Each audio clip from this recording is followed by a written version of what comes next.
This is the live taping of the Pivot podcast with Curtis Sliwa and Scott Galloway.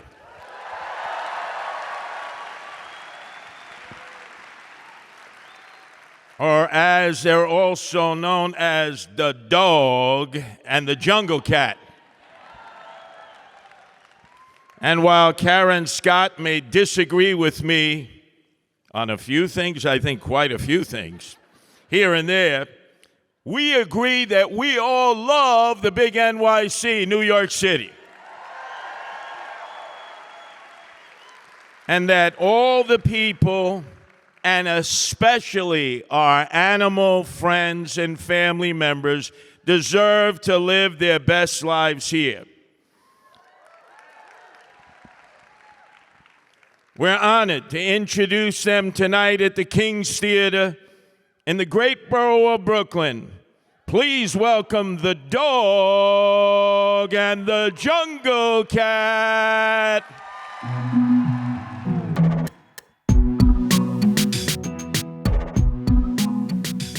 Hi, everyone. Live from the King's Theater in Brooklyn, this is Pivot from New York Magazine.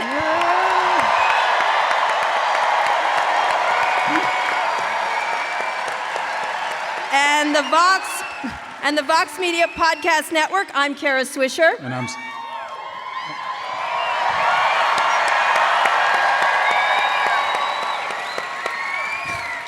And I'm Scott Galloway. And before we start, I want to send a big thank you to our sponsors, Odoo and Upwork. Thank you.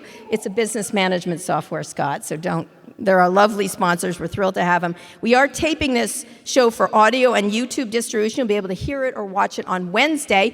Our special guest tonight is Curtis Sliwa, radio host, founder of the Gardening Angels, and most recently, the Republican candidate for mayor of New York City.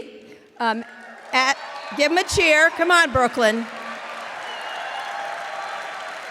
As you know, he didn't win, which is why he's here with us tonight. We didn't even think of inviting Cuomo, don't worry. We are not Cuomo-sexuals, let's just be clear about that. I know this is crazy, but one of the things, besides you loving New York, which is so clear, and the fact that you didn't withdraw was, I thought, took a lot. I bet you had a lot of pressure to withdraw, correct? Well, first they started with the Moolah Shmoolah and the Scatol, the billionaires, Yeah. the masters of the universe. How They much? think they control. Well, it started at $3 million. Oh, okay. Then 5, then 7, then 8, then finally $10 million. Cash. Cash. They legitimately offered you $10 million? Oh, no, these are legitimate billionaires, the masters of the universe. Yeah. And naturally, I told them, no. I said, this is unethical, this is bribery, this could well be criminal. My wife, Nancy, who is the animal rescuer, but also an attorney, said, Curtis, you can't be taking these calls. You got to put them on blast, which I did. I said, any more attempts to bribe me out of the race, I'll be wired up like a Christmas tree, and the DA, Alvin Bragg, will be listening to your conversations. Right. That ended all the conversations. Excellent, right. But wait, but there's more. There's more. You see, they take that as an insult. Money rules the world, they think. Right. You know what I always say, Curtis? They're so poor, all they have is money. But go ahead. Yeah. So then they figure, we can't bribe them, we'll kill them. Oh. Well, that's been tried before by the Gattis and Gambinos. That didn't work very well. Yeah. 5 hollow point bullets. But they knew, go at his wife. Because my wife is the most important person in my life. It saved me time and time again. Threatened her.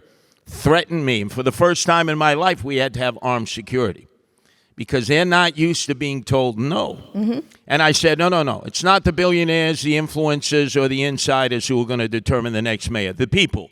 One person, one vote. They chose Zoran Mandami. The people have spoken. Right. So was there any minute that you thought about it? It obviously doesn't seem like it. I mean, obviously Eric Adams took the whatever. Oh, he was like Bob Barker. The price was right. One and done. For them, it's tip money, these billionaires. Yeah, they Ask have it. for $5 billion, launch a meme coin, and run for president. But I came into this world with nothing. I leave with nothing. Ashes to ashes, dust to dust. We need selfless servants, not self-serving servants. This is what people deserve. Right. So let's talk a little bit, because I thought you actually ran a pretty joyful campaign, which was really interesting. And I loved you in the middle of those debates, because you sort of called out both of them in a really, I think, relatively respectful way. But I do want to ask first about your cats. This is the part that I loved. And I'm a dog-cat person, so I'm pet sexual. Scott's a dog person, just so you're aware. It was talked about a lot. And let me read you a quote, what you said about being a cat guy. People think if you're a man with cats, you've gone soft. You're not turgid, you're flaccid. I really like that you're using these words. They're excellent words. Now, since Scott has written a book, his latest book is about masculinity, I'd love to know, why do you think they think it's not manly to have cats? What is your determination? They associate it with what they call cat women, like my wife, like others. And they do the majority of the rescuing. But they don't expect somebody like me, who can hit you so hard your mother will feel the vibrations. So I say, oh, what's wrong with being a cat person? I love cats. You got a problem with that? Oh, no, Curtis. No. In fact, it goes beyond that. Pigeons. You know, there's a big debate about pigeons. Some people think they're rats with wings. I do. I and my wife, we love the street pigeons. You know, they put spikes up to try to impale them. So my wife feeds the pigeons in the morning, and people will scream at her, what are you doing? You know, they spread disease. And then I'll come up behind it. You got a problem with my wife feeding the pigeon? No, Curtis. So you did learn something from the Gaudis. Yeah, but you see, you have to have men and women joined in solidarity. Because, look, maybe the greatest man ever to walk the earth, Mahatma Gandhi, said, a society that does not take care of its animals does not take care of its people. On the way here, taking the 2 train to Church Avenue, homeless people in the subways because it's getting colder, emotionally disturbed, many of them veterans. That's a shanda, that's a disgraziata, that's a stain on our soul that we don't take care of people in distress because we don't take care of animals in distress. All right, Scott, that's where you are, masculinity. Talk about this idea. Well, no, I would just, if you had been elected and you were given license to do one thing without approval of the legislature or any other governing body, what is the one policy you would have liked most to see implemented as mayor of New York? Well, just to stick it to my critics, the masters of the universe, President Donald Trump, Elon Musk, you know, the trillionaire waiter. I've heard of him. I would have filled up every nook, corner, and cranny of Gracie Mansion with every animal we could rescue from the shelter who would not be euthanized. That's great. Every animal. I believe in no-kill shelters. Yep. No-kill shelters. No animal should be put to death. Agreed. And we do, unfortunately, in New York City and other cities. We do. We can have a society where we do not put animals to death. They are our friends. They are our family members. They are our equals. In New York State, they are thought of in the law as property. Yep. They're not property. They are our family members. They are our equals. And when I say, oh, my God, an animal is your equal, what, do you have all the furniture upstairs and rearranged in the wrong rooms? Yep. No. That, you see, if we would treat people the way we should be treating animals, the society would be so much better. So much better. So, Scott, what do you think of his idea about cats being manly? Because you're a dog man. I think any love for another mammal is wonderful, and I love to. Why is that funny? I'm so over my head right now. Yeah, I think it's wonderful. I'm a big fan of animals, and something that. Mom? Can I ask you a question about the Guardian Angels? You founded it 46 years ago, is that correct? 47. 47 years ago. Up in the Bronx. And I don't know that much about it, but my sense is it does give people, younger people, disproportionately men, also women, a sense of protection. And we talk a lot about recently what it means to be a man and trying to create an aspirational view of masculinity. And one of the things we talk about is protection and serving in the purpose of something bigger than yourself. Can you talk a little bit about the type of young people that were joining the Guardian Angels and where it intersected with purpose and your observations around young people, specifically young men, and what the Guardian Angels meant to them? Yeah, especially when I started in the Bronx 1979. If people need to know, if you needed to identify a period piece about it, just check out the cult classic, The Warriors. Yeah. So they thought we were one of the groups in the Warriors. You know, they would get on the train and say, Warriors, come out and play. Wow. It was filled with gangs. But what you had is dysfunctional young men coming from dysfunctional households, in many instances where there was not a good male role model, poor male role models in the streets. And I knew we had to create an atmosphere where they could come in and understand that being a man means you don't have a weapon. We don't carry weapons. Yeah. Now, it's like a phalanx symbol, a weapon, a gun. You got a gun, I got a bigger gun, I got a bazooka, I got a howitzer. Hey, let's face off, high noon. No. A real man doesn't need to have a gun.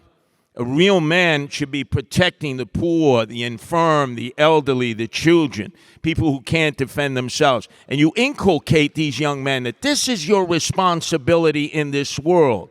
Women can take care of themselves. But the elderly, the children, the infirm, no, we have a moral responsibility to go out and risk our life to protect them. 6 guardian angels have been killed in the line of duty, 3 dozen seriously injured. Some people wonder, why do you wear that beret? I wear this beret in their honor. They did it because it was the humanitarian thing to do for people they didn't even know. And that's what our world needs more of. That's great. Thank you. So you got 7% of the vote in this past election to Cuomo's 41.6 and Mamdani's 50.4. You've been a Republican in one of the bluest cities in America for decades. Talk about, is it futile to try to sell any conservative ideas to New Yorkers who keep voting Democratic? Well, didn't the president say, Curtis Sliwa, is he a Republican? Yeah. Well, you're not his kind of Republican. Right. They don't treat me like a Republican. I'm more of a populist. I represent working class people, especially in the outer boroughs. So call me I am. I was proudest to run on the first ever independent line created by my wife, first in electoral history in the United States, Protect Animals. I got a lot of votes on the Protecting Animals line. People would say, Curtis, you're a Republican. I can't vote for you. But you love animals. I can vote for you on that line. In fact, I come from a household, my father and mother, my dad was a merchant seaman 50 years. My mother was a dental technician, hardcore blue-collar Democrats. I'd walk into their bedroom. They had Jesus Christ, Blessed Virgin Mother Mary. They had Pope John Paul because my dad was Polish. They had Barack Obama, and they had JFK. And I said to my dad, Dad, you grew up in Chicago. You taught me all about Abraham Lincoln. He kept the country together. I got a $5 bill. I'll put it on the wall. No Republican ever goes on my wall. That's the party of the privileged, the wealthy, the country club people. I was inculcated like that. My first vote, 1972, George McGovern against Richard Nixon. That was the counterculture in the 60s. Don't grow your hair long, I grew my hair long. Don't smoke ragweed, I smoke ragweed. Don't go to a concert, I went to a concert. Don't go to the anti-war rallies. I was there 1 million strong for the inauguration of Richard Nixon in 1972 in Washington, D.C. You did not trust authority. You didn't trust anybody over 30. And I was raised, always question authority. Always question authority. Never accept what they say. And free speech is the answer to hate speech. More free speech, free speech, free speech, free speech. So that's what I cherish. How did you become a Republican then? It's a good question. Speaking of a Shonda to your parents, but go ahead. My dad raised me on Saul Alinsky's Rules for Radicals. Even my dad said, how did you become a Republican? I taught you Rules for Radicals, Saul Alinsky, which I used effectively. I just identified with some of their policies. Right. I really did. But not now. Some, not all. Right, some, not all. So New York City CEOs and billionaires, as you noted, businesses leaders spent more than $40 million to stop Mamdani, and you, too. Bill Ackman spent $2 million to stop him. And now, of course, he says, if I can help New York City, just let me know what I can do. Grossly billionaire and former GOP mayoral candidate John Kasem, I don't care, the Grisides guy, the guy with the shitty supermarket, once compared Mamdani to Castro. Now he's saying to move to business to Florida. It doesn't seem like he's going. A lot of these billionaires have said they're leaving many times before, and then they don't. Often they don't, but they threaten it. I'm like, see ya, kind of thing. So do you think we'll see that? What do you look for in this administration? And you were the first person to congratulate the mayor-elect. Sure, this is what you do. Right. What do you want to do to help him and New York? What is your... Well, first off, in any adversarial situation, I remember playing football in high school. There was a team, Monsignor Frau on Staten Island, broke my shoulder. I had to end up shaking the hand of the guy who broke my shoulder. You know, this is called good sportsmanship. Zoran Mandami and I called them the Zoranistas. They were out there everywhere.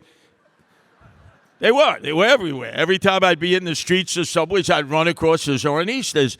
They worked hard. They earned this election. They have gotten a mandate.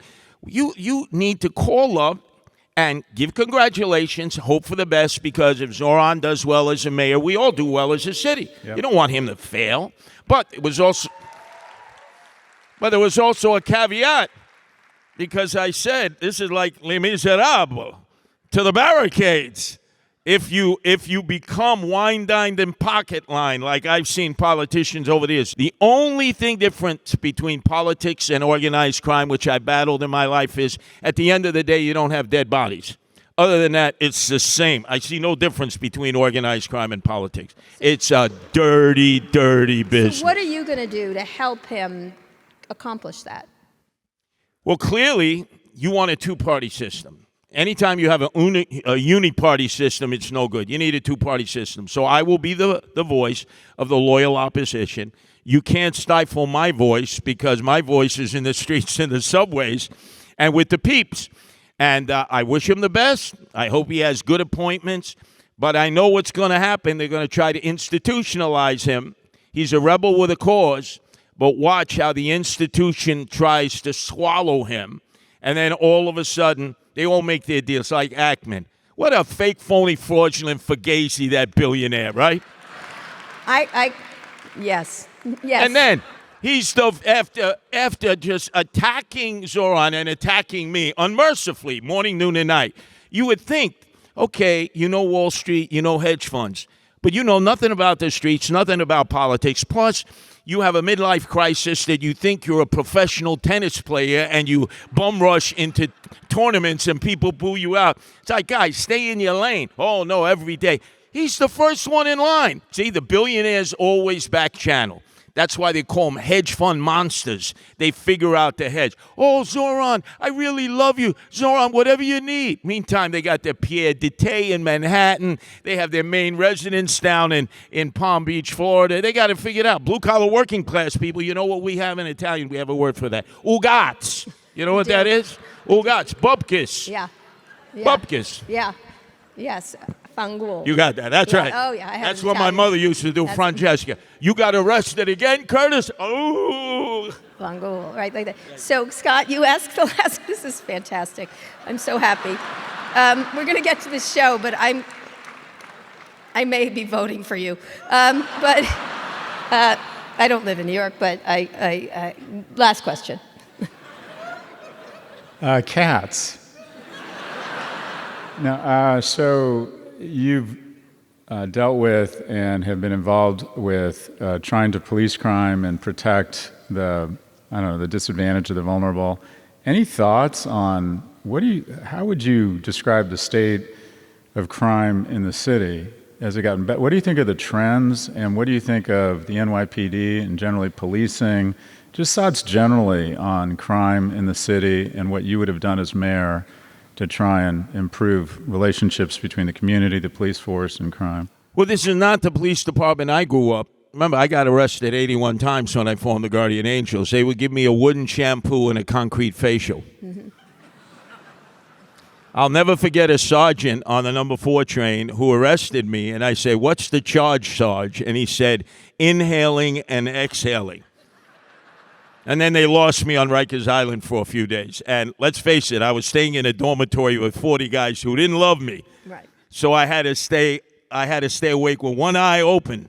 Feet don't fail me now. So I know what it's like to be on the abuse side, but I also know the police department is different than when I was growing up. It's a minority majority police department now. The minorities are the majority now. It has changed drastically. The one thing we need to give the police, though, is they have this fancy term, qualified immunity. It was really the insurance we give to all civil servants. There's 320,000 civil servants. So that if they get sued for anything they did, we're culpable, the taxpayers. They stripped that from the police in 2021. And so they're very tepid. They don't get involved. They don't respond. And you need a responsive police department. I know what it's like when they are abusive. Stop and frisk towards the latter part under Bloomberg was totally excessive because he was playing a numbers game. And even the PBA chief at the time, Patty Lynch, said, you're demanding that we have a quota of 5 stop and frisks a day. You're killing us in the community. And they did. They don't care because it's quotas. Just like now with ICE. They have a quota, 3,000 a day. When they were going after the drug dealers, the bad hombres, the sex traffickers, the narco-terrorists in the beginning, hey, people were applauding them. Then somebody in D.C. puts a quota. Quotas are always horrible because these are people. You don't do that. If you have bad people out there who are committing crimes, everyone is entitled to due process, whether you're legal, whether you're a migrant, whatever it is. We have a due process. There's no shortcuts. There's no easy passes. So I think maybe you understand why a lot of Republicans don't like me. I can see that very clearly. I'm vying for your vote. I really am. I'm really That's trying a to compliment. Them having masks. You never had masks. You never did that. What do you think of ICE having masks? I don't like it because in America, you need to be able to identify who the people are. Remember, now they give you business cards. You know, a police officer has to have a business card to give because they cover up their shields. I remember all the tricks. After I get a few wooden shampoos and I was like dizzy and I'm looking for the nameplate, it was gone. Everybody's got to play by the rules. But I also realize that some of them get doxxed. Some of them get threatened. Some of them are on the run constantly. We have to find the balance. Well, we judges really don't get masks. Excuse me? Judges don't get masks. Politicians don't. Journalists don't get masks. No, So- but then again, some demonstrators wear masks too, and Yeah. I happen to know some of them, they True, don't want to but be identified. They shouldn't be wearing masks. Take the masks away. I'd say let's take all the masks away. Who you are is whom you are. You don't need to fear photo recognition technology. I know a lot of people are fearful of that technology. But let's get rid of the masks. You have a right to demonstrate. You have a right to be a law enforcement official. You should be identified. We got to get it back to, I would say, a balanced area where everybody's rights are respected. Right now, they're I not. have one last very quick question. What do you say to Andrew Cuomo, what he should be doing now? Andrew, ascendame, tu siu provinos facim. That snake will slither back under his rock in the Hamptons, hang out with his billionaire friends. He ran the most dystopian campaign I could ever remember, and that's saying a lot. Every time he would speak, I would listen like at 3 o'clock in the morning, because that's the time I would generally break the campaign, and I would say, I feel soiled, like I have to take a hot shower. I mean, this guy was like a political zombie. You know, you thought he's dead, and he keeps coming back. He's more of an ogre than ever before. Could you be any nastier and meaner? And by the way, if you were 30 and younger, he'd be very flirty. If you were a senior citizen, don't let him put you in a long-term nursing home unit because you'd be dead. He was slapping fannies and killing grannies, and he should never see the light of day. All right, on that note, thank you, Curtis. Curtis Sliwa, everybody. Thank you. Thank you. That was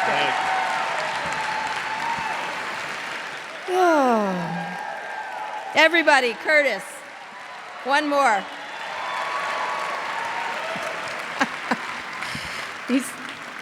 He's close to getting my vote. I don't live here again, but no.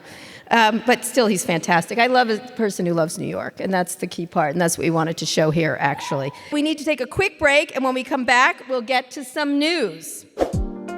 Support for the show comes from Odoo. Running a business is hard enough, and you don't need to make it harder with a dozen different apps that don't talk to each other. One for sales, another for inventory, a separate one for accounting. Before you know it, you find yourself drowning in software and processes instead of focusing on what matters, growing your business. This is where Odoo comes in. It's the only business software you'll ever need. Odoo is an all-in-one, fully integrated platform that handles everything. That means CRM, accounting, inventory, e-commerce, HR, and more. No more app overload, no more juggling logins, just one seamless system that makes work easier. And the best part is that Odoo replaces multiple expensive platforms for a fraction of the cost. It's built to grow with your business, whether you're just starting out or you're already scaling up. Plus, it's easy to use, customizable, and designed to streamline every process. It's time to put the clutter aside and focus on what really matters, running your business. Thousands of businesses have made the switch, so why not you? Try Odoo for free at odoo.com. That's odoo.com.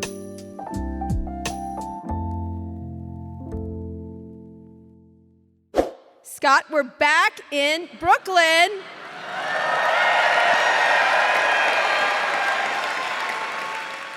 Let's talk about the shutdown, which looks like it's close to ending. 8 senators in the Democratic caucus, none of whom face re-election, voted with the GOP to advance the plan that funds the government through January only.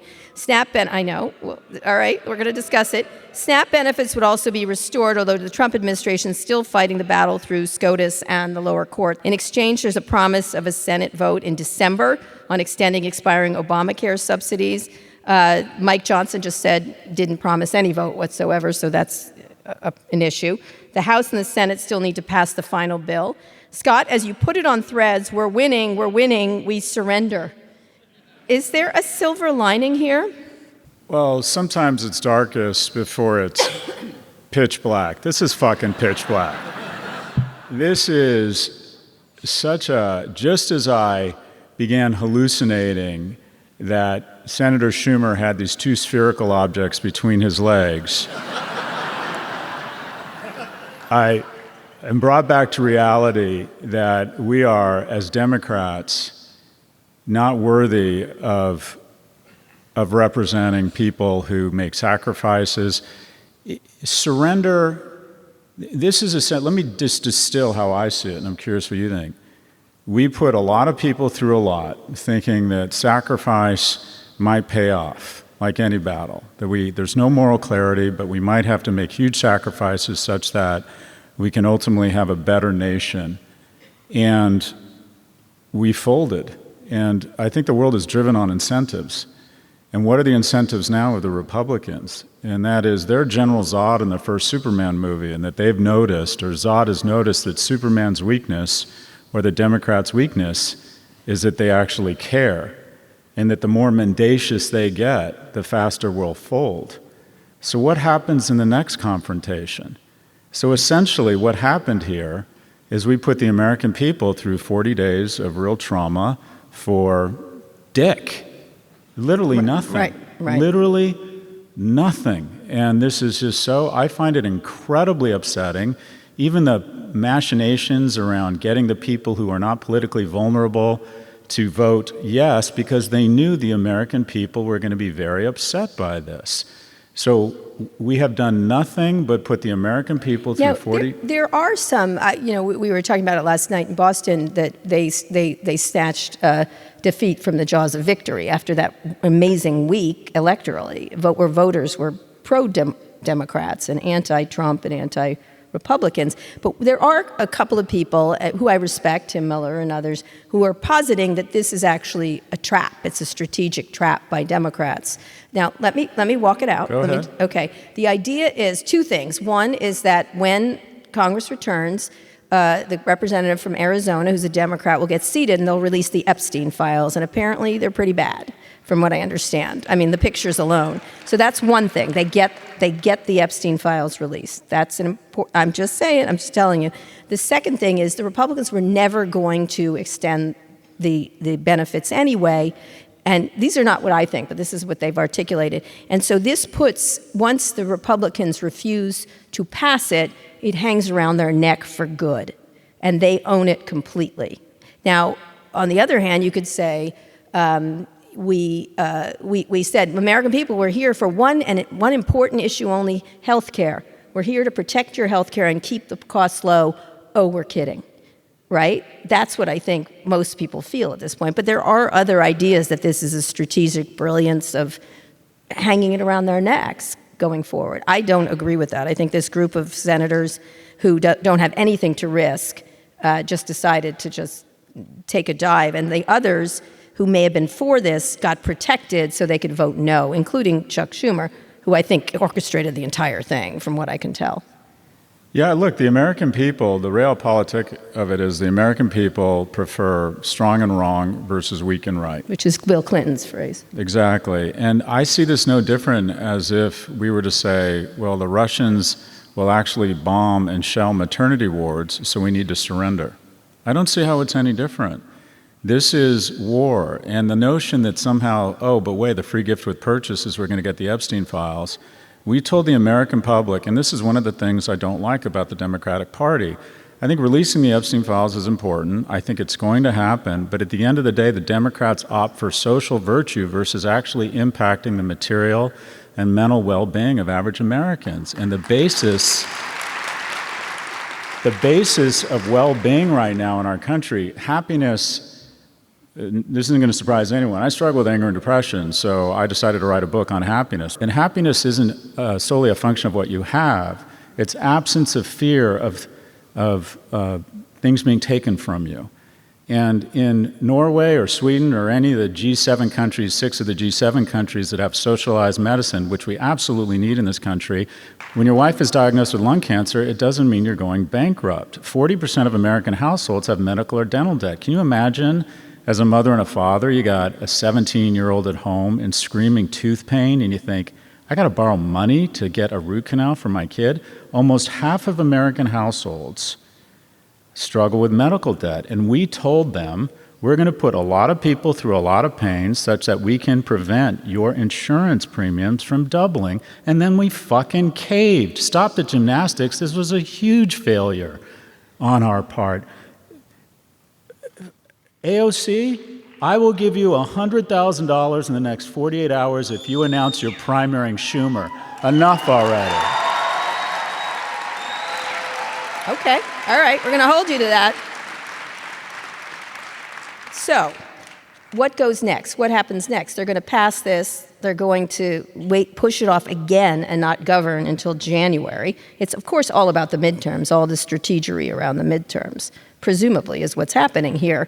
And who's going to wear this mantle? Because at this point, most people were blaming, including independents, Trump for all of this. The Trump administration, the Republicans.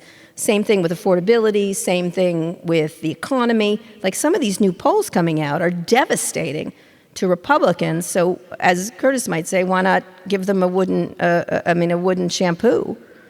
Yeah, but I love that phrase. I'm going to use it all the time. Does that mean a baton to the head? Yes, a baton. Hello. By the way, never been arrested twice. True story. By the way, you don't need to shampoos. I'm sorry, I had to do it. Who wants to hear a lesbian marriage joke? That's coming up. That's coming up. You'll have a chance. Go ahead. Look, I think at the end of the day, we're being too cute and too political by half. We had an opportunity here, and we made real sacrifices, and we were in the midst of a real battle that had cost a lot of people a lot. You know, our idea, I've been communicating with Democrats around this, and my big idea to put more pressure on them, I thought we were winning. 44% of Americans held the Republicans responsible, 33% of Democrats, the rest were TBD. We were winning this fight. And my idea, and it was getting some traction, I got some calls on this, was the air traffic control system was being strained. They were going to shut down 20% of flights before Thanksgiving. I did the analysis, and it was pretty straightforward. 16% of tail numbers leaving airports in the United States are private planes carrying less than 1% of passengers. You ground private planes, you want to see real pressure put on representatives and senators? Yeah. They're doing it. They announced they were doing it.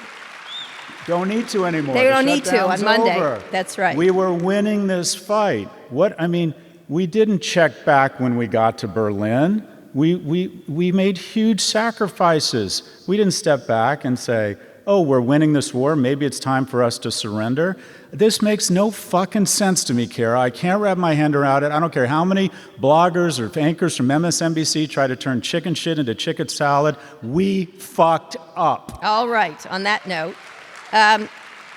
speaking of fuck-ups, in other Trump administration updates, President Trump has granted pardons to an array of people accused of trying to overturn the 2020 election, including former lawyer and former mayor of New York, Rudy Giuliani. Who's next? Ghislaine Maxwell. This is just, by the way, most of his judgments are in state courts, so don't worry, Rudy will be paying for the rest of his life. But they're pre-giving people all these because they're expecting to lose and they're expecting more problems, like Sidney Powell, all the others. As I told you, several Trump administration people who were rather pleasant at lunch, let me say, although I understand they're terrible snakes, as Curtis said, were like, I'm asking for a pardon to me. And I was like, why? And they're like, just in case. They're like, even if they've done nothing, they feel that they're going to be, this was an astonishing number. This is 70 pardons. I remember once when I first moved to New York, we had an instance where there was someone threatened workplace violence. And so I called a lawyer and I said, you need to bring the cops in. And he said, okay. And I'd had almost no interaction with the Manhattan DA's office or the police force. And they said something really serious. They said, you need to be thoughtful about this. And we'll come if you call us. That's our job. But once you get the law involved, it is a crude, blunt instrument that lacks nuance. And that always stuck with me because when you think about the law, there are a lot of people who get off scot-free and shouldn't. And I'm bothered by the idea of these pardons of these people who are criminal. I think it's corrupt. I think it sends the wrong signal. What I'm more worried about is that there are somewhere between 10 and 30,000 people who have files under clemency review, where somebody from the Freedom Project or another worthwhile organization has said that because of the crudeness of the law, you have people behind bars who, quite frankly, stole a car antenna, and because it was their third strike, they've served 30 years of a life sentence. And there are a bevy of really talented, wonderful legal professionals working on these clemency cases. And now all of those have been shoved aside because all of our resources are trying to figure out how to let out basically this orgy of corruption of people who are favorable to the administration. So, yeah, these criminals getting out, that bothers me. What bothers me more is it's distracting attention and resources from the tens of thousands of people Who he's not letting out. who are worthy of a real thoughtful examination around clemency. This has made a mockery of a really wonderful component of our justice system where we recognize the judicial system is a crude, blunt tool. And we made a mistake. And occasionally we get it wrong. It's a paper play kind of thing, obviously, and they're letting out some pretty heinous people. And if they let out Ghislaine Maxwell, me and Curtis are going down to Texas and handling it. That's all I have to say. She's a monster. She's a monster. Anyway, we need to take another break, everyone. When we come back, we'll talk about women ruining the workplace. Support for the show comes from Odoo. Running a business is hard enough, and you don't need to make it harder with a dozen different apps that don't talk to each other. One for sales, another for inventory, a separate one for accounting. Before you know it, you find yourself drowning in software and processes instead of focusing on what matters, growing your business. This is where Odoo comes in. It's the only business software you'll ever need. Odoo is an all-in-one, fully integrated platform that handles everything. That means CRM, accounting, inventory, e-commerce, HR, and more. No more app overload, no more juggling logins, just one seamless system that makes work easier. And the best part is that Odoo replaces multiple expensive platforms for a fraction of the cost. It's built to grow with your business, whether you're just starting out or you're already scaling up. Plus, it's easy to use, customizable, and designed to streamline every process. It's time to put the clutter aside and focus on what really matters, running your business. Thousands of businesses have made the switch, so why not you? Try Odoo for free at odoo.com. That's ODOO.com.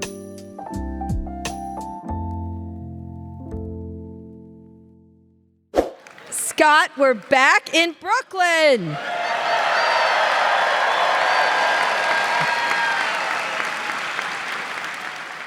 The New York Times is getting heat for a piece, a Ross Douthat opinion piece, conversation, did women ruin the workplace? My wife calls him Ross Asshat, but that's neither here nor there. The title has changed, I think, 3 times. It's now, did liberal feminism ruin the workplace, but not before a lot of memeing. They keep changing the headline, which is hysterical, including one person on Threads that joked that the Times had changed the headline again to, did liberal feminism ruin slapping a broad on the caboose? That made me laugh. I love the word caboose. Can I slap you on the caboose? As if you don't already, you I little do. saucy minx. Okay. Scott, I listened to the entire thing, and the two people he interviewed, he did a terrible job, FYI, as an interviewer. It was insecure and unfunny interview, and badly done in general, but as a professional. But the people he interviewed were like, they just cannot stop talking about woke. They are unqualified to talk about it. They were as reductive as it gets. They were a mile wide and a foot deep. It was terrible. The whole thing was terrible as a piece of content. That said, it attracted a lot of attention. But Scott, did I ruin the workplace? What did you think about this? I don't think you're paying any attention to it, but I don't know. The companies I've started have been in San Francisco and New York. 27 of the 35 people who become, I did the analysis, who have become millionaires from my companies were either LGBTQ or women. I started, and I realized I'm virtue signaling, but it wasn't intentional. It wasn't like I thought I needed to advance people of a certain group. It just, an unlock in the early 90s when I started my first company was giving some very talented people who had exited the corporate workforce some flexibility, which drew in a disproportionate number of women. So I feel like the marketplace is actually working here. 47% of our full-time workers are female. C-level executives have gone from 18% to 27% female in the last 10 years, meaning in about 2 decades, 110% are going to be female. I mean, it's on the right trajectory. But I want to be clear, I don't think I'm not sure it's ever going to be 50-50, and I think equality of opportunity does not always equal equality of outcomes. But I've said this, and I realize I'm pandering a little bit, but I believe this. I think the best thing, I think a lot about struggling young men and the lack of economic opportunity and how it creates a disproportionate impact on their self-esteem, and also it creates a lot of stress in the home, because I still do think our society puts a disproportionate amount of pressure on men to be economically viable. And I think the best thing we could do for young men right now would be universal child care. Because if you think about, I've unfortunately gone down this rabbit hole. If you walk into a morgue, 5 of the people who've died by suicide, 4 are men. And the zone, quote unquote, of self-harm among men is most prevalent the year after they get divorced. And young people get divorced, by the way, 70% of divorce filings are by women, and young people get divorced not because of infidelity or lack of shared values, but because of economic strain. And if you want to live in a place like New York, or if you're really aggressive and you want to be in a high-cost city, the reality is you probably need to have a dual-income home. And not having childcare, affordable childcare, just puts tremendous stress on the marriage, which disproportionately, in my view, impacts actually, or as much, men. Because what the research shows is despite the cartoon of a woman in her 30s who didn't find romantic love and is crying and listening to Melissa Etheridge looking out the window. Oh my God. With cats. It's Taylor Swift now, but go ahead. That is a cartoon. There's really wonderful research that is pretty conclusive, and it's the following. Men need relationships more than women. So if you want to invest and lift up men, young men who are struggling, quite frankly, you want to remove economic anxiety from families such that they stay together. And probably the easiest way to do that, which would create scale and affordability, would be to become the last or finally join the other G6 of the G7 and have universal child care. So I think we need to frame it not as a woke thing, not as a female thing, but as something that would really help or a lift up young binary men. thing, because it's always this binary thing. And I think that creates natural fighting, right? That we're in this struggle. Now, absolutely throughout my career, let me just say, I tell you things and you're like, I didn't know that sometimes.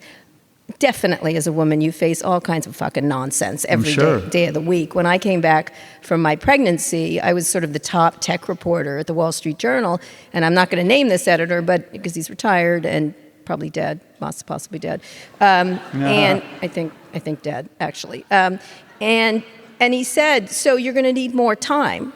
he said that to me, like, you're going to need more time now. And I said, for what? And he, silence. And I was like, what do I need more time for? What's changed?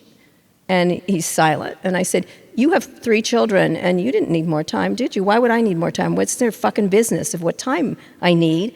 And he sort of stared at me and couldn't deal with it. And I said, if you say this to another woman again, I will sue your fucking life back to yesterday. Like, you know what I mean? Like, so it was a really interesting moment. So we've dealt with all kinds of nonsense. But to set it up as this woman-man thing, to me, is like wildly offensive. Like wildly, and not just wildly offensive, because I'm not like one of these people who gets particularly offended. What it is it's just stupid.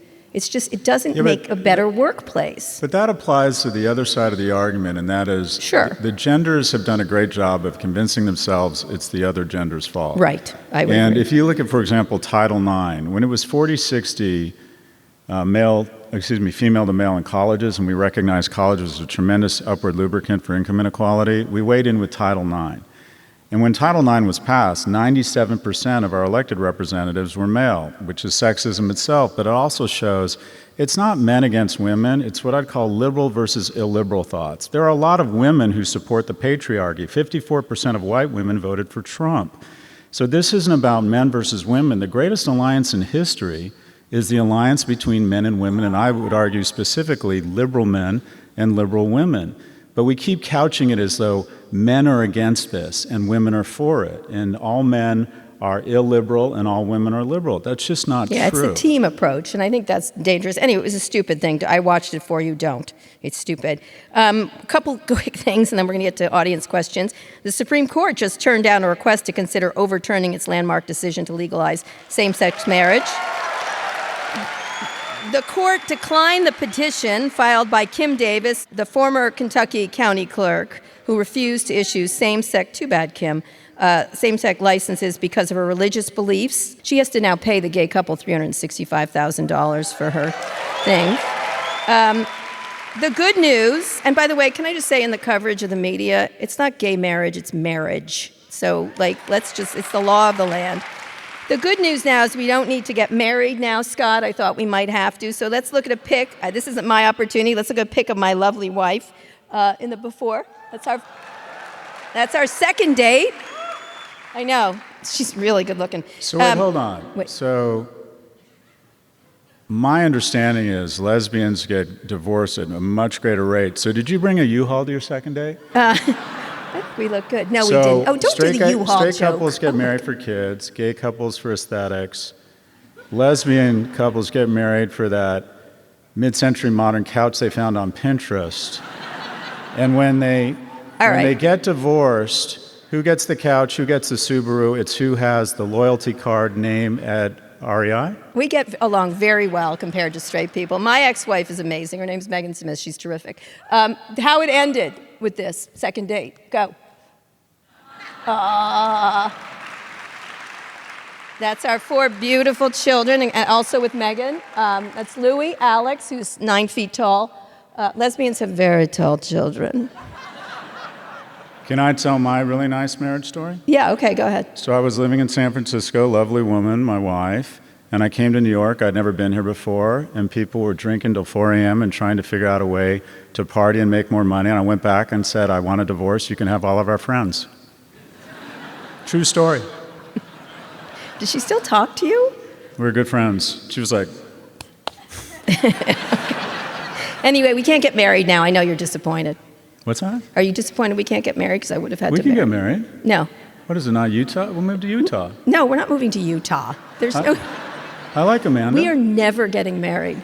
This is her thing. She keeps claiming we'll never have sex, and yet she brings it up every 7 fucking minutes. Seriously. I would have to take so much ketamine. It would be like so much ketamine.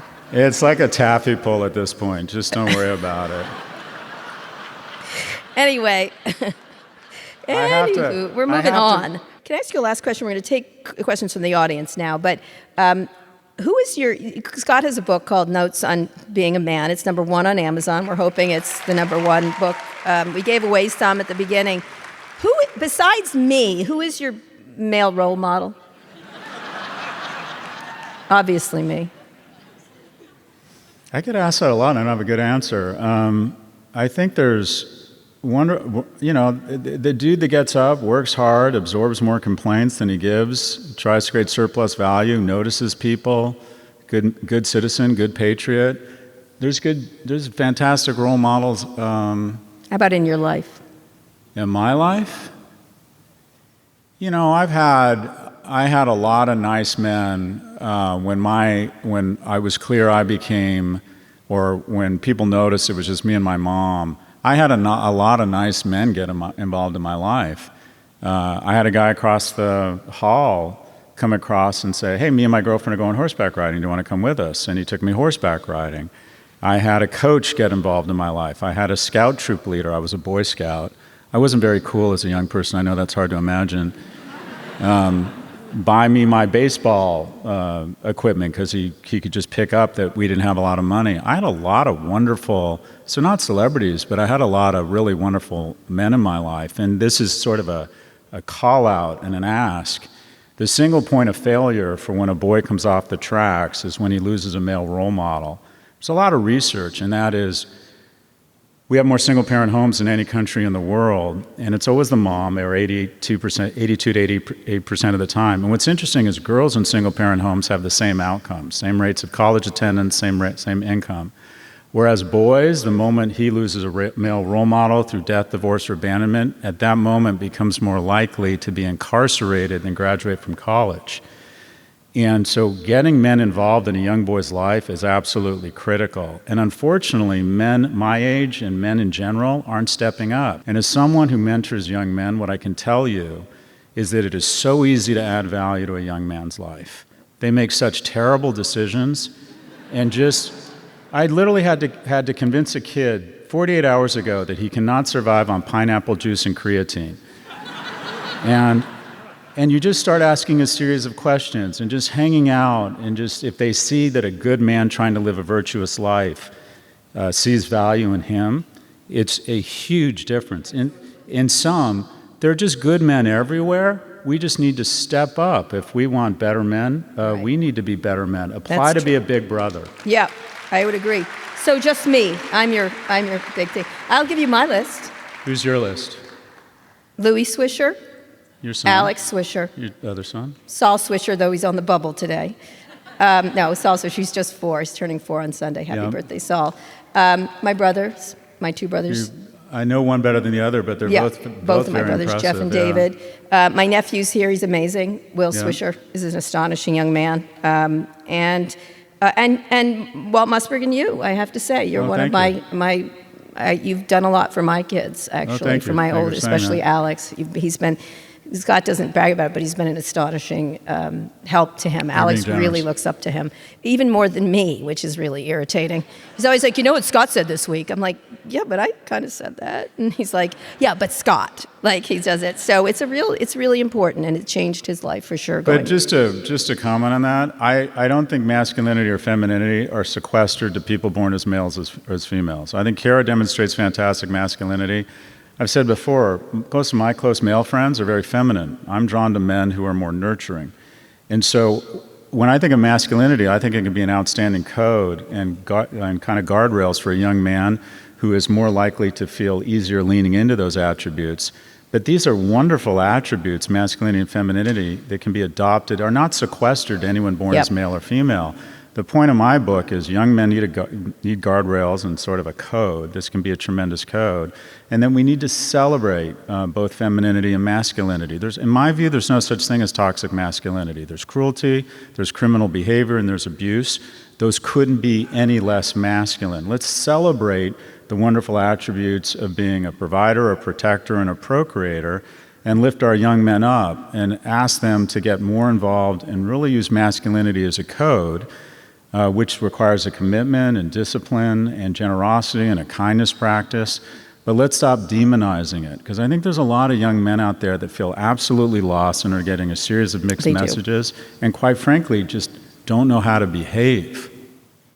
All right, and that's Scott Gallies. You should read his book. It's great. So we need to take another quick break, and when we come back, we're going to take questions from the audience. So bring some good ones. Last night in Boston, 2 people, there was a marriage proposal, so you better keep up here, Brooklyn. Support for the show comes from Odoo. Running a business is hard enough, and you don't need to make it harder with a dozen different apps that don't talk to each other. One for sales, another for inventory, a separate one for accounting. Before you know it, you find yourself drowning in software and processes instead of focusing on what matters, growing your business. This is where Odoo comes in. It's the only business software you'll ever need. Odoo is an all-in-one, fully integrated platform that handles everything. That means CRM, accounting, inventory, e-commerce, HR, and more. No more app overload, no more juggling logins, just one seamless system that makes work easier. And the best part is that Odoo replaces multiple expensive platforms for a fraction of the cost. It's built to grow with your business, whether you're just starting out or you're already scaling up.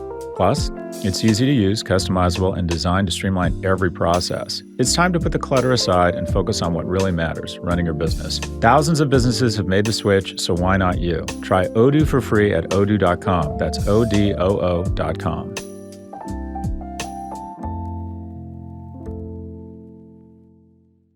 Scott, we're back, recording live from New York City in the lovely King's Theater in Brooklyn. This is an amazing audience. We're going to get to audience questions, and we're excited to answer them. You're going to come down to the left or the right of the aisles. Please be considerate, keep them very short, because we want to get to we try to answer all the questions. You can ask anything you want, but be short is what I'll ask you, so I will cut you off. So let's start. Let's go. Let's see some questions. Is someone up? Let me see. Hey, Scott and Kara. I'm Okay. so grateful to be here. Julia from Philadelphia. Hi. Hi, Julia. Love seems to be in the air. Yeah. I left you a voicemail asking for some marriage advice for my friend Meg here, big fan, Okay. who just got engaged. Oh, wow. To whom? To Dane, also a pivot lister and a fellow tech worker, SaaS, works on websites, a salesperson, and they met at work. Oh. Which seems to be Yeah, one most of the people places do. to meet. One Yeah, in three relationships begin at work, and 99.9% are consensual. Yeah. So marriage advice. I don't know, Scott. I mean, both of us have been divorced, so I don't suspect we're the best experts. I feel like I don't act like me sometimes, I guess. I would say probably kindness and it's called active listening, I think, like not like Oh, listening. God. I know, but it's correct. I know. This is why lesbians have a higher rate of divorce, because they're No, both no. listening. No, They're both listening. No, what I mean Trust is me, that, dudes. Just don't listen. Just Okay, I don't What? have any advice except really. I'm still waiting for the calendar invite where my ex-wife of 20 years says we need to talk. Okay, what I think you should do is be kinder to your spouse. I feel like I could be a lot kinder, and sometimes I get like busy or whatever, and I think some days I really have got to think harder about being kinder would be. Can I give advice to the dude? I'm not qualified to give advice to you. Is it okay if I give advice to your fiance, the husband? Is he here? I've given 3 best man speeches. They're always the same. Here's my advice, 3 things. 1, and this is the biggest unlock in my life, put away the scorecard. Decide what kind of husband you want to be and live to that benchmark. Don't keep score. Don't think, oh, her parents were in town and I spent time with her dad. She needs to spend time with my dad. I did this. Just decide what kind of husband you want to be and hold yourself to that standard, because you will always naturally inflate your contribution and diminish theirs. So just say, put a vision for yourself. This is the kind of husband I want to be, and hold yourself to that standard. 2, always express sexual desire and affection. Sex and affection say, I choose you, and you are singular. And regardless of the fact we're in Brooklyn, I'm going to say it, I think women want to be wanted. I think sex and affection are wonderful. And the 3rd thing, and this is probably the most important, never let a woman be cold or hungry. Pashminas and power bars at all times. All right, that's a Scott thing. Thank you for that question, and good luck. Good luck. We think it's great. We love marriage because we've done it so much between us. Right here. Hello, thank you for doing these wonderful live shows. I flew from Miami to come see you guys. Oh wow! Oh, thank you. So mine is a parenting question. So parenting question slightly different for each of you. Kara, I have a 5-year-old Columbia little girl at home with my husband. How are you? Are you doing anything different with your little girl? And by the way, my favorite host that you've ever had on your podcast was your son. What a wonderful, amazing. thoughtful, boy. He is. And so you're doing anything different between the two groups of kids and now a girl? And for Scott, I've heard you say a few times that you would have loved to have a girl. If you would have had a girl, is there anything that you think you would have done different? Yeah, he still could. I thought about this a lot. I thought this about when we had a daughter. I have 2 older sons and a younger son. And first of all, she runs the fucking show, like, of all of them. She runs all the boys. She has a lot of what they call executive function. And she's also, what's incredible is all my kids, everyone's like, my kids are all so cisgendered, it's crazy. It's like, I was like, is there any they, thems here? No. Like, she's very girly, she's very this. So I kind of just lean in with all the kids. And the only thing I worry about is how there's going to be a day when she's going to feel lesser than. I know it, right? Someone's going to say something to her. My older boys are always like, I'm the best thing ever, all the time. Like, they turn in a shitty essay, and I go, this isn't very good. They're like, I think it's good. And I was like, why? Because it sucks. And they had a confidence that was born of being the way the world is to them. And so I worry a little bit about that. But one of the things I do with her is I try to, and all of them, I try to make them feel like the choices they're making are good choices, and I support them. I don't run them down. I don't tell them they're stupid. I don't rag on them. I just feel like they're the greatest things ever, and I think they feel, and I actually think that. It's not a fake thing. So I think I'll do this pretty much the same thing with her, although the K-pop Demon Hunters thing, I'm about right to fucking here with that.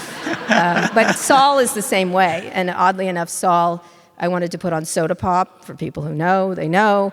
And he's like, no, only the girl band. I'm like, success. Like, he likes the girl band, the Huntrix, over whatever those other ones were called. What are they called? Sasha Boys. Sasha, whatever. Okay, they don't like them. Anyway, Scott? So this is a New York story, but it's not a great one. I was living in faculty housing at NYU, 2 kids under the age of 3, and I've always been very, very anxious economically. I didn't grow up with money. It's just something that's always haunted me, like a fear of not having money. And my 3 going on 4-year-old applied to 7 different preschools, and for the right to pay $58,000 to play with blocks. And we applied to 7 schools. At the time, my son was speech delayed, and the story ends well. He's now, doing exceptionally well, but he got rejected from all 7 schools. And I remember thinking, I've been single and an entrepreneur my whole life. I'm used to rejection, but not for my 4-year-old. And we left the city and moved to Miami, actually just north of there, Delray Beach, where we cut our cost of living in half. But that was one of the reasons I didn't want to have more kids, we had 2 wonderful little boys, and I was economically, not strained, but economically anxious. And it's one of my biggest regrets. I didn't know at that time I would end up having more money, but my biggest regret, and my partner wants to strangle me because she wanted a 3rd, and I said, no, let's cash out while we're ahead. But are you the same way? I really wish I'd had more kids. I have 4. Yes, I actually wish I had more kids. I do. I wish I had gotten pregnant a second time. I had Louie, and I love being pregnant. So, and 60% of 30-year-olds 40 years ago used to have a kid in the house. Now it's 27%. I don't think it's because young people don't want kids. I think it's because they're responsible, and they think, I don't want to have the economic strain that this inflation economy that keeps transferring money from young to old. But I don't have a lot of regrets. I've had a charmed life. I really regret not having a 3rd. Yeah, I wish I had 6 kids. I do. I'd like a Brady Bunch for sure. And then all I know is I'm thrilled that I have one more child than J.D. Vance. But he lectured me on how liberals don't believe in the future. And I was like, well, you have half the kids I do at the time. So I believe twice as much. And if you need any help, lesbians are good at having children. Go ahead. Hi. Oh, sorry. I'm Yossi from Mexico. Hi. And you guys rock. My question is, given the negative sentiment around AI and it seems like we're kind of sleepwalking into Armageddon, why are we actually doing that? That's number 1. Okay. And 2, what is the Steelman case for optimism in this AI-driven world? That is not we're going to cure cancer kind of thing. It's a great question. I interviewed Jeff Hinton today for about 2 hours. So he is obviously the godfather of AI. He's been calling he's not a doom scroller, like about a doomer, but I interviewed him for a long time today, and he's, of course, the one that's in his Nobel Prize. He won for his essentially pushing AI forward. He talked about, he's been the one warning, and it was quite a dire prediction, largely because he's been asked about it.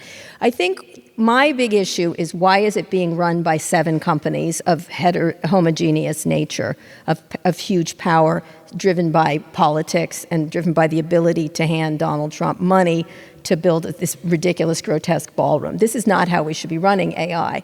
And so one of the things he said that struck me, and I'll just leave you with that, there's all kinds of things. We should have all kinds of regulations and laws. It will not hinder us against China to have basic guardrails about things. We don't want killer drones. We could probably agree on that, right? That autonomous killer drones. We don't want AI to be able... He was talking about getting the stuff we're in alignment with globally, we should start passing rules about. And there's dozens of things we're all in alignment for. The things we won't be in alignment are weaponry, are misinformation, because China kind of wants it. We kind of want it, right? We want to be able to misinform each other's populace in order to win whatever war we're in. And one of the things he said is, the thing I would like to have happen, and it was really interesting that he said this, was a maternal, not AI going to kill us, AI is going to try to control us, the AI is going to try to take control, all of which could happen, by the way, and he's just laying it out. We've got to build an AI that has a maternal, he used the word maternal, which was really interesting. It has a maternal sense. And he says the one relationship we should think about is a mother and a baby, right? And so we're the baby and AI is the mother. And he said that's a relationship where the baby controls the mother for all kinds of hormonal, all kinds of parental reasons, all kinds of emotional reasons. We have to train the AI to think of us as the baby, and they will do anything to take care of us. And I thought it's totally possible. And the stuff, I'm working on a secret CNN documentary, which I always call it the secret one, but it's coming out in April. And it's great, and it's about longevity. And one of the things that AI in healthcare is going to be mind-blowingly amazing. You will not die of cancer because of AI. So many of the applications are astonishing, and so many of them are disturbing. And I think Jeff is one of the great thinkers, that we have to do it without having to pay off Donald fucking Trump on AI, that we, again, as citizens have to rise up around safety, around guardrails, especially with young kids. I've interviewed a lot of these parents whose kids have committed suicide, I believe, because of the AI chatbots. And so we have to start at a place like of safety and then move on from there. That's a long-winded answer to that. So you're smart to ask what could go right, because as a species we have a tendency to catastrophize because we want to protect against the downside. But from an investment or a society standpoint, the optimists over the medium and long term have vastly outperformed the pessimists. So the Steelman, or the what could go right optimistic view of AI is the following, and that is, every technology in history has ultimately created growth in the economy, and if it's an enduring technology, it's created more jobs than it's destroyed.